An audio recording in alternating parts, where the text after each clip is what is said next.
11시 김광일쇼 다음 톱뉴스 보여드리겠습니다.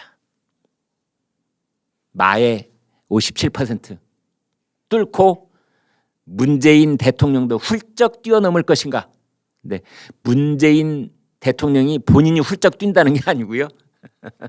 문을 훌쩍 뛰어넘을 것인가 이런 뜻입니다. 네, 이제 오늘이 금요일, 내일 모레 일요일 날 더불어민주당 최종 후보가 결정이 됩니다. 여러분 다 아시고 저희도 아는 것처럼 압도적인 이런 격차가 지금 벌어져 있는데 20%포인트 이상 벌어져 있습니다. 이런 상황에서 이재명 굳히기 무난하게 본선 직행, 과반 투표, 과반 득표 본선 직행일 것이냐, 아니면 이낙연 후보가 과반 저지 결선 투표일 것이냐. 8글자 8글자. 이재명 후보 쪽에서는 과반 득표 본선 직행, 이낙연 쪽에서는 과반 저지 결선 투표. 이렇게 요약하시면 간단합니다. 이제 결국 저희가 제목에다가 마의 57% 했는데 제목을 저렇게 붙여서 그렇지 간단합니다. 이재명 경기지사 이재명 후보가 지금 득표율이 54%거든요. 3%를 수도권에서 더 얻어서, 경기도와 서울에서 더 얻어서 57%가 되느냐 이겁니다. 왜? 문재인 대통령이요, 지금 대선 경선을 2번 치렀지 않습니까? 2012년하고 2017년. 그런데 2012년에는 그때 문재인 후보가 56%, 정확하게 56.5%, 2017년에는 57%였습니다. 따라서 이제 이재명 경기지사, 이재명 후보 캠프 쪽에서는 어떤 희망사항을 가지고 있느냐? 문재인 대통령이 기록했던 57% 득표율을 뛰어넘고 싶은 겁니다. 그걸 만약 뛰어넘어서 58, 59, 60 이 정도 수준으로 기대컨대 60%를 넘는 그런 득표율을 갖게 되면, 그렇습니다, 이 대장동 게이트를 넘어갈 수 있다. 이 대장동 게이트에 흔들렸던 중도층이나 대장동 게이트 때문에 내부 분열 요소로 작용했던 민주당 내부의 일부 세력들조차도 전부 다 이재명 후보 앞에 머리를 숙일 것이다. 이런 기대감을 갖고 있는 겁니다. 그래서 마의 57%를 넘는 순간 이낙연 후보를 지지해왔던 지지자들, 그다음에 민주당 내부에 그동안 이재명 후보에 대해서 총질을 해왔던 사람들, 이 사람들도 다시 한번 앞단추 당구고 이재명 후보 앞에 머리를 숙이는 상황이 전개될 수 있을 것이다. 이렇게 보는 것이고, 만약에 과반을 넘더라도 54에서 가령 3%포인트가 깎여서 51, 과반을 넘었는데 가까스로 50.1% 이렇게 넘는다는 상황이 벌어지면은 사태는 매우 안 좋게 흘러갈 겁니다. 이재명 후보가 원하는 것처럼 과반 득표를 해서 결선에, 본선에 직행을 할 수는 있겠으나, 그러나 매우 위태위태한 상황이 지속이 되는 겁니다. 따라서 이재명 후보 캠프 쪽에서는 지금 목을 걸고 수도권에 있는 당원들, 수도권에 있는 선거인단들에게 제발 투표장에 가서 힘을 몰아달라. 내가 50.1%, 50.001% 이렇게 가까스로 턱걸이를 해서 통과를 하게 되면 사태가 어떻게 될지 모른다. 그러니 압도적으로 표를 나한테 몰아달라, 이런 겁니다. 압도적인 것, 그것은 바로 마의 57을 뛰어넘는, 문재인 후보가 거뒀던 기록을 뛰어넘는 60% 가까운 그걸 좀 몰아달라, 이렇게 지금 읍소를 하고 있는 것이지요. 근데 더불어민주당 역시 기록적인 투표율을 지금 보이고 있습니다. 70%를 넘어섰고 77.37% 이런 보도까지 나오고 있는데, 이제 일요일까지 다 합산을 하면은 마지막에는 80%도 넘을 수 있다. 이런 지금 얘기까지 나오고 있습니다.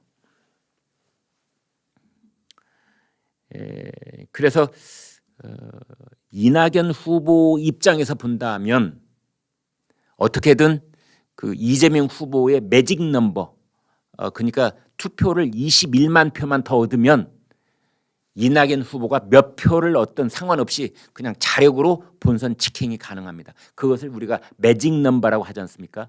그래서 이재명 경기지사에게 매직 넘버는 21만 표. 지금 54만 표를 이미 얻었습니다. 54만 표 더하기 21만이면 75만이지 않습니까? 그래서 75만 표만 얻으면 다른 후보들, 추미애 후보, 박용진 후보, 이낙연 후보, 이 나머지 세 후보가 몇 퍼센트를 얻는가에 전혀 관계없이 그냥 자력으로 본선 직행 이렇게 되는 건데 그게 21만 표. 따라서 2등을 하고 있는 이낙연 후보 입장에서는 어떻게든 21만 표를 저지해야 되는 것입니다.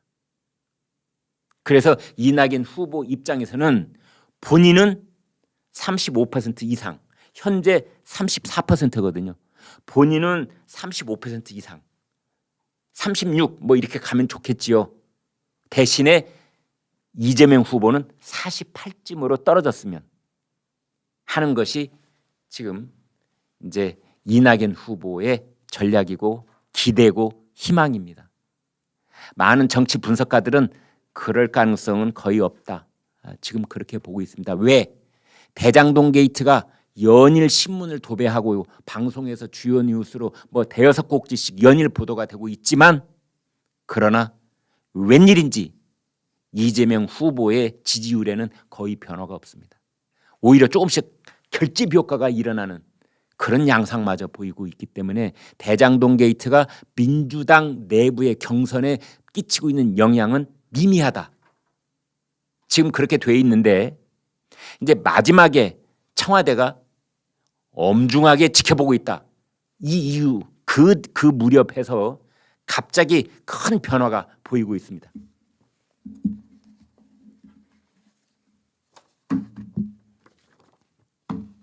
오늘 매일경제신문 보도입니다. 대장동 의혹 민주당의 더 타격. 오늘 아침 방금 보도된 내용입니다. 매일경제와 종편방송 MBN이 합동으로 여론조사를 했는데 그 결과 대장동 의혹이 국민의당에는 42%, 국민의힘에는 29%. 이 부정적인 영향입니다. 그러니까 압도적으로 민주당에게 불리한 요소가 되고 있습니다. 민주당에게 불리하면 곧 누구에게 불리하다? 그렇습니다. 이재명 후보에게 불리합니다. 그러니까 순회 경선의 그 득표율하고는 관계없이 국민 여론조사에서는 이재명 후보가 굉장히 불리한 국면을 맞고 있다.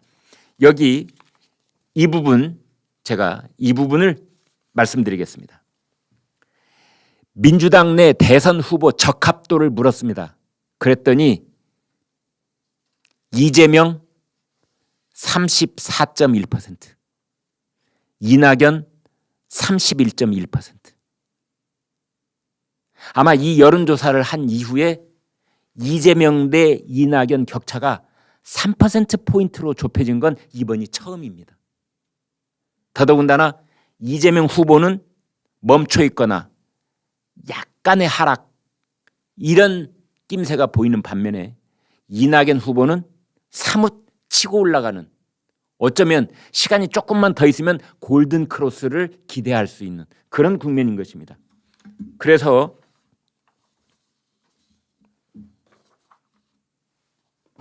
이런 여론조사에 대해서 이런 제목이 있습니다. 좀 크게 보여주실 수 있습니까? 야당 적합도 명락, 그러니까 이재명 대 이낙연 격차 8개월 만에 최소. 이낙연 캠프 쪽에서는 시간이 야속할 뿐이다. 시간이 야속할 뿐이다.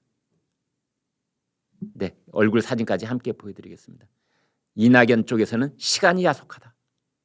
이런 겁니다, 여러분.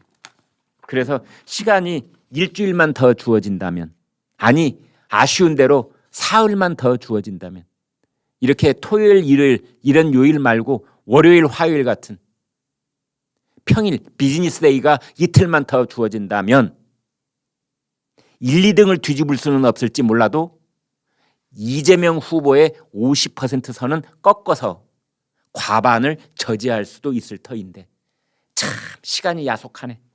시간이 야속하네. 그런 얘기가 나오고 있는 겁니다. 어떤 정치 분석가는 이런 얘기도 합니다. 이거는 이낙연 후보가 자초한 거야. 킬리만자로의 표범처럼 뭐 인생이 외로운 것은 뭐죠? 자신을 다 걸기 때문이다. 그 노래 가사 어떻게 되죠? 아니 정치인이라면 이 대장동 게이트처럼 국민의 공분을 사고 있는 이런 일이 터졌을 때 앞장서서 그것을 비판하고 이재명 후보에게 묻고 따지고 이런 모습을 보여줬어야 되는데 이낙연 후보는 비겁하게도 언론 보도 뒤에 숨고 자기 캠프스 사람들 선거대책위원장 30의원의 뒤에 숨고 대변인의 뒤에 숨고 본인은 점잖고 간접적인 언사로만 항상 머물러 있고 밤잠이 안 온다. 민주당이 큰 짐을 지고 있는 것 같다. 이재명이란 이름은 잘 거명하지 않으면서 그냥 대장동 게이트 때문에 민주당이 큰 짐을 지고 있다. 그래서 나는 밤잠이 안 온다. 이렇게 점잖고 멋있는 말만 엄중하게 정치인은 자기의 전체적인 정치 인생을 걸고 마지막 한판 승부를 걸 때가 오는 건데 이번이 그런 경우 아니었겠는가. 그걸 안 하고 시간 다 보내놓고 지난 시간 동안 뭐 했습니까? 아니 이재명, 이낙연 총리 때 잠재적인 대선 주자들 지지율을 그때도 계속 조사를 했었습니다. 상당히 오랜 기간 동안 이낙연 총리가 1등을 했었어요. 여러분 다 기억나실 겁니다. 이재명 경기지사는 저쪽에 잘 보이지도 않을 때 이낙연 총리 혼자서 그냥 압도적인 1등을 얼마나 오래 했습니까? 얼마나 한 1년 가까이 하지 않았어요?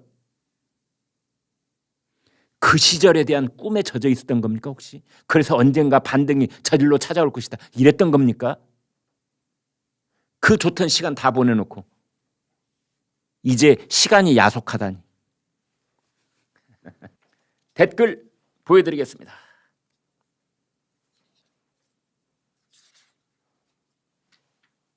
네, 이렇게 되어 있습니다. 파이널 4 네, 4강 원팀 정신으로 최재형, 황교안 아쉽다. 참 중요한 정치적 자산이고 끝까지 함께하면 좋았을 텐데.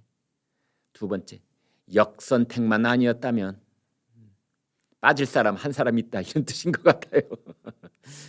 그분의 그 후보의 이름을 거명하지는 않겠습니다.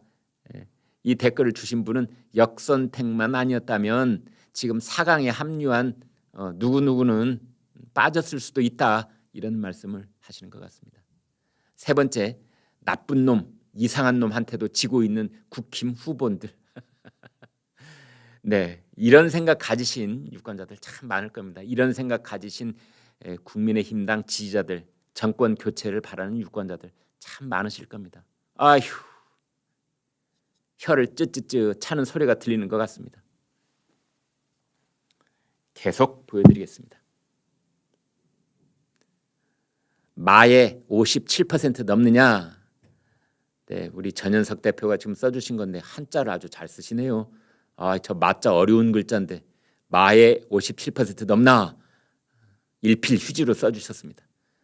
첫 번째 댓글, 저쪽은 딴 나라 살고 있나? 어떻게 이재명이?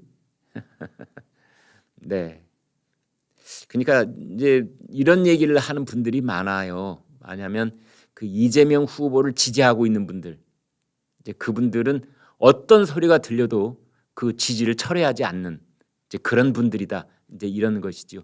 설령 이재명 후보가 누구를 죽이고 와도 살인을 저지르고 와도 아마 지지할 것 같아. 뭐 이런 말씀까지 합니다. 따라서 그 이재명 후보에게 이재명 경기지사에게 대장동 게이트가 앞으로 어떻게 전개가 될지 계속 굴러가고 있는 눈덩이이긴 합니다만은 저 지지자들이 쉽게 지지율에 변화가 올 것 같지는 않다. 이렇게 보는 분석도 있습니다. 두 번째, 이재명 본선 직행? 아니야. 구속 직행이야.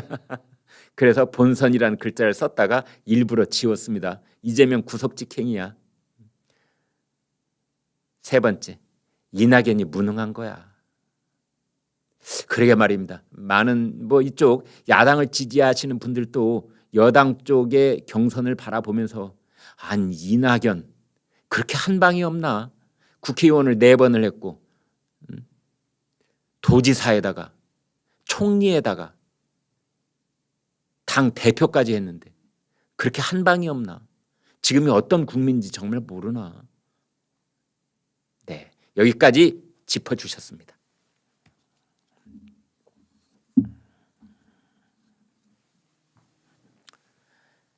그런데 결국은 지금 이제 더불어민주당의 순회 경선 마지막으로 경기도와 이제 서울을 남겨놓고 있는데 경기도는 그동안 이재명 지사가 다져온 그 막강한 조직력과 경기도 지사로서의 그 어드밴티지 뭐 이런 것들이 있다. 그리고 서울에서도 역시 이재명 지사가 앞서 있는 것으로 봐야 되지 않겠느냐.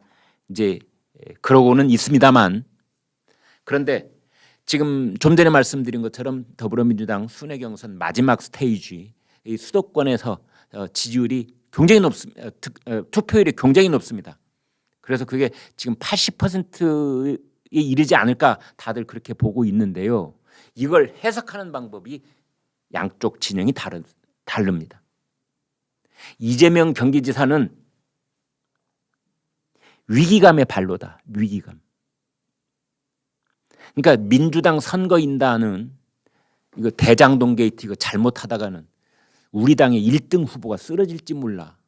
야 모여 어깨 스크럼 짜 이런 거지죠. 스크럼 효과, 결집 효과. 위기 국면일수록 뭉치려고 하는. 그래서 4글자로 줄이면 재명수호. 이재명을 수호해야 된다. 예전에 뭐 조국 수호 그런 거 있었지요. 그런 것처럼 재명수호 이러고 스크럼을 짜고 있다는 것이죠. 그래서 투표율이 80%에 이르는 것이다. 라고 이재명 캠프 쪽에서는 해석을 하고 있습니다. 반대로 이낙연 후보 캠프 쪽에서는 아니야. 검증을 요구하고 있는 거예요, 지금. 위기감은 맞은데 지금 민주당 지지자들 쪽에서는 이거 철저하게 검증해야지 그냥 어물쩍 넘어갈 수 없다. 왜? 이재명 후보가 단일 후보가 됐는데 그때 검찰의 포토라인에 서면 어떻게 할 것이냐? 그때 검찰의 소환 요구서가 발부되면 그때 어떻게 할 것이냐?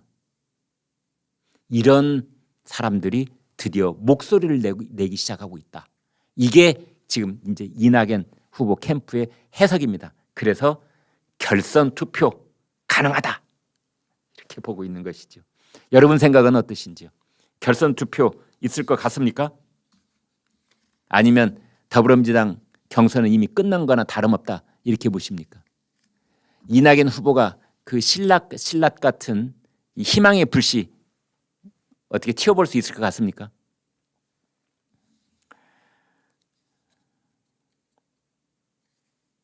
그런데 여기서 중요한 포인트가 하나 있는데요. 중요한 포인트가 하나 있습니다. 그것은 지금 제가 이재명, 이낙연, 이재명 두 사람 얘기만 계속 해드렸는데 여기에 큰 변수가 하나 있을 수가 있습니다. 바로 추미애, 박용진 두 3, 4등 후보가 의외로 많은 표를 가져갈 때 그때는 이재명의 과반 50%가 흔들릴 수도 있다. 이런 분석이 있습니다. 예를 들어서 추미애, 박용진 두 후보가 지금 두 사람을 합하면 추미애 후보가 한 9%, 박용진이 한 1%, 두 사람을 합하면 10%쯤 되는데요.